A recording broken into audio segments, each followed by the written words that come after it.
and welcome to the programme. I'm Jane Margetts. When it comes to city living, it's not for the birds.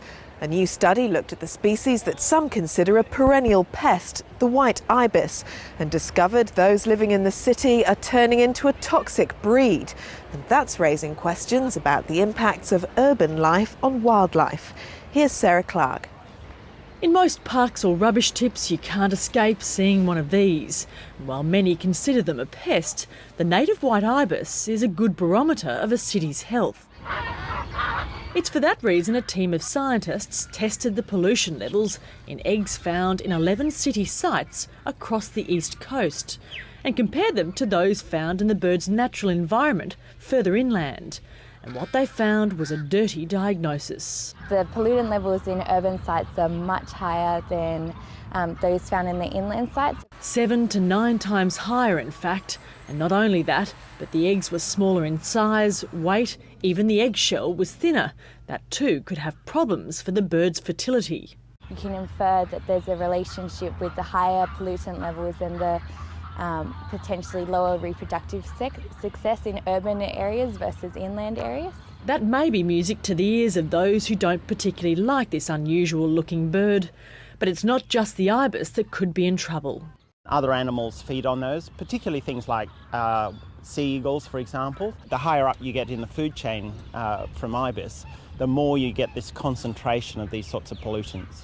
It's a worrying sign for the future of some native species that like to call the city home. But it's a bigger concern if the problem spreads inland and country-dwelling birds are struck with a similar diagnosis. The Brisbane River has spent much of the year in the news, and now there are grave concerns about the state of some of its waterways.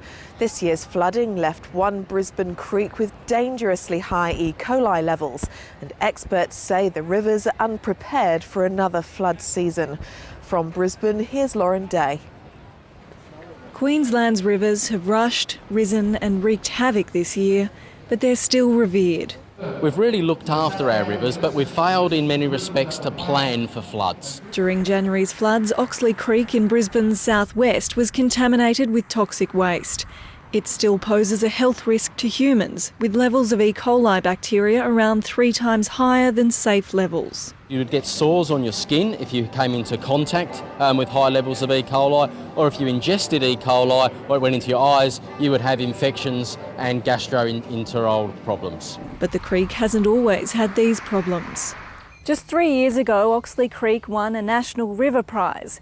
But during January's flooding, large volumes of toxic chemicals and raw sewage flowed into this waterway, leaving it an environmental disaster.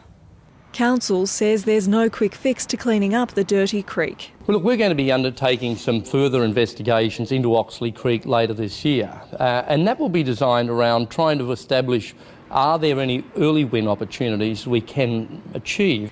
The International River Foundation supports an investigation, but says coordinated action is needed soon.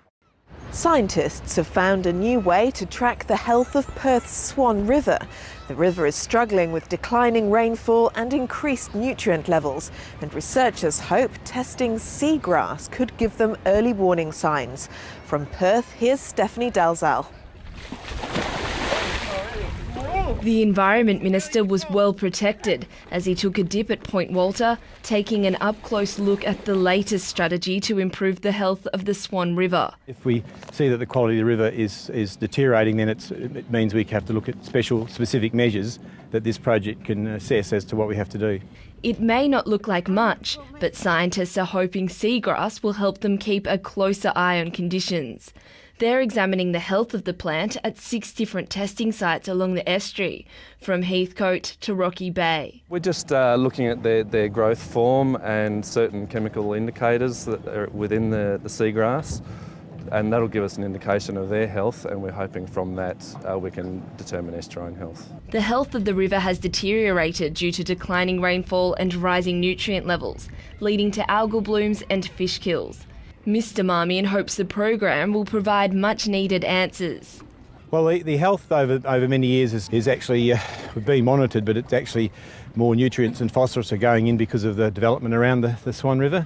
So we want to make sure that we keep a check on that, and by monitoring the quality of the seagrass, we believe that'll be another way we can actually keep a check on the quality of the Swan River. Scientists will come here each month to check on the seagrass, and if it proves an effective barometer of the river's health, the project is likely to be extended and expanded.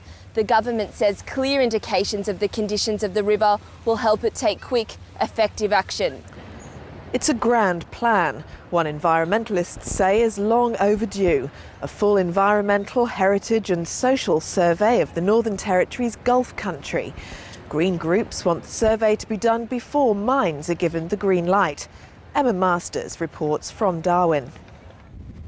It's one of the Territory's last frontiers, rich with abundant wildlife, ancient cultural sites and a variety of resources. The Gulf country has the eye of environmentalists who want major surveys of the area. We need a 100-year plan for the Southwest Gulf region about development, about Aboriginal land rights and jobs, and about wildlife conservation. There are plans to mine the Gulf's rich iron ore deposits. The government wants miners to do the surveying.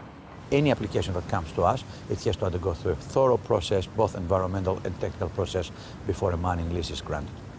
Environmentalists say that's the wrong approach. We risk making lots of small decisions that will damage the Roper and Lima region.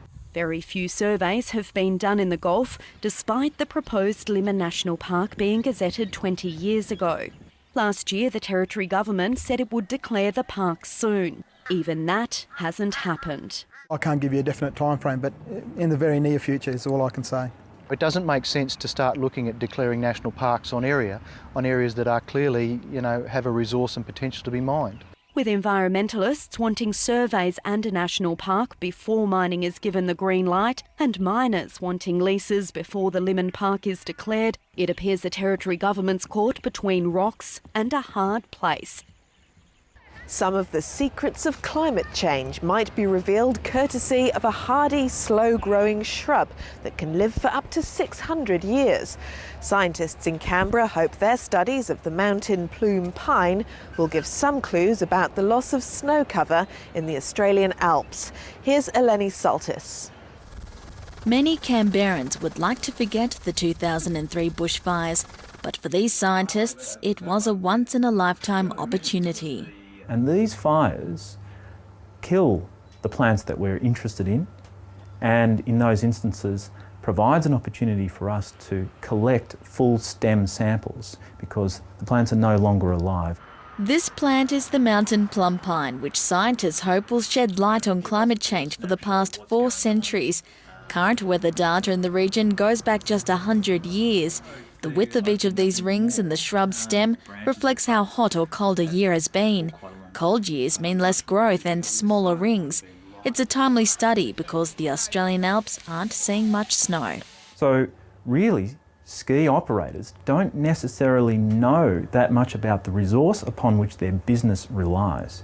Concrete data on this unique shrub will be available in the next 2 to 3 years, and scientists say it may have huge repercussions for land managers and the tourism industry. This is new for Australia, a lot of this. It's a very young science in Australia, and we're just really learning as we go. It has taken 8 years and hundreds of samples to get to this point, but it's these fine lines which may well tell us what's really happening with climate change. A North Queensland Indigenous group has introduced a ban on hunting turtles and dugongs, hoping it'll give local populations a chance to grow. Scientists say numbers are down after this year's summer of storms. Here's Penny Timms. Queensland's turtle and dugong populations are starving. The seagrass they feed on has been destroyed by 2 years of cyclones and floods. So in North Queensland, traditional landowners have taken matters into their own hands. The traditional owners want to be seen and are responsible managers of this their saltwater country. Under native title law, Indigenous groups are allowed to hunt the protected animals, but those permits will be suspended under the plan. The group is also about to launch a tag and release program to help monitor the sea turtles. Rangers hope tracking will reveal where the creatures are feeding and nesting, so those areas can be better protected. Rangers also hope to learn more about their migratory patterns. Whether they're migrating from here to other areas or moving up and down the coast or staying in this one particular area. Marine authorities say the assistance of traditional owner groups is priceless. It's very important that they take this step, that they reconsider how the stocks are recovering, and that they think about what level of hunting it will be able to sustain as the stocks start to recover. We, more than most, will stand a lot to lose if they were gone. So, we have to do whatever we can to protect them. The suspension will remain in place until turtle and dugong numbers stabilise.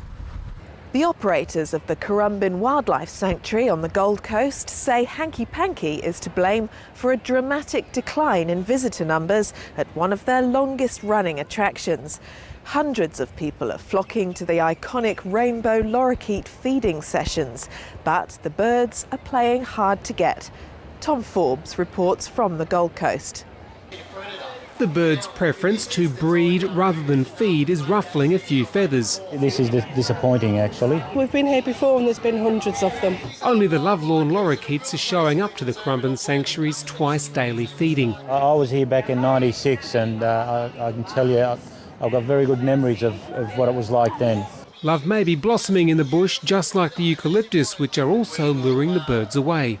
The lorikeets' natural urge to reproduce is coinciding with the Queensland school holidays, a particularly busy time at the sanctuary. Staff say that although it's not ideal, it does provide parents an opportunity to talk to their children about the birds and the bees. Well, it's a good life lesson, isn't it? It's a good opportunity for the parents and we'll leave that up to them. On a good day, hundreds of lorikeets will turn up and put on a show, but it masks a serious problem. Introduced species like the Indian myna bird compete for nesting sites, and continued development in southeast Queensland is destroying habitat. There's seasonal fluctuations with their numbers, but we have seen a steady decline, especially in the last 15 years. Well, I think it's been going on for many years on the Gold Coast, and it's very evident not just with these wild birds, but also all other species. Bird experts say the lorikeets won't disappear, but their numbers may never again reach the levels experienced by tourists last century. And that's all for this edition of the Environment Quarter. You can get more news at abc.net.au/environment, and we'll have another edition of the Environment Quarter in a fortnight.